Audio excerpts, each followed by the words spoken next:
সুনামগঞ্জের বিশ্বম্বরপুর থেকে ৪৫ বোতল বিদেশি মদসহ একজন মাদক ব্যবসায়ীকে গ্রেফতার করেছে র্যাব-৯।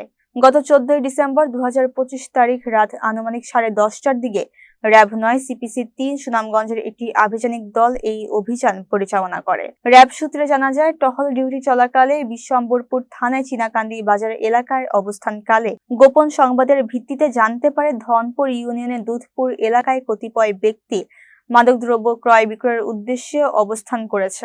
এমন সংবাদের ভিত্তিতে রাত আনুমানিক ১০:৪০ র্যাবের একটি দল ঘটনাস্থলে অভিযান পরিচালনা করে। এ সময় র্যাবের উপস্থিতি টের পেয়ে একজন ব্যক্তি দৌড়ে পালানোর চেষ্টা করলে তাকে আটক করা হয়। পরে তার দেওয়া তথ্য মতে একটি প্লাস্টিকের বস্তা তল্লাশি করে ৪৫ বোতল বিদেশি মদ উদ্ধার করা হয়। গ্রেফতারকৃত ব্যক্তি হলেন মোহাম্মদ মোকসেদ আলী, পিতা মৃত শামসুল ইসলাম, গ্রাম দুধপুর, থানা বিশ্বম্বরপুর, জেলা সুনামগঞ্জ। প্রাথমিক জিজ্ঞাসাবাদে গ্রেফতারকৃত ব্যক্তি স্বীকার করেন তিনি সীমান্ত এলাকা থেকে বিদেশি মদ সংগ্রহ করে বিক্রয়ের উদ্দেশ্যে নিজের হেফাজতে রেখেছিলেন। পরবর্তী আইনগত ব্যবস্থা গ্রহণের লক্ষ্যে গ্রেফতারকৃত ব্যক্তির বিরুদ্ধে বিশেষ ক্ষমতা আইন ১৯৭৪ সংশ্লিষ্ট ধারায় মামলা দায়েরপূর্বক এবং জব্দকৃত মাদকদ্রব্য বিশ্বম্বরপুর থানায় হস্তান্তর করা হয়েছে। র্যাব-৯ জানায়, মাদকের বিরুদ্ধে জিরো টলারেন্স নীতি বাস্তবায়নে গোয়েন্দা তৎপরতা ও চলমান অভিযান অব্যাহত থাকবে।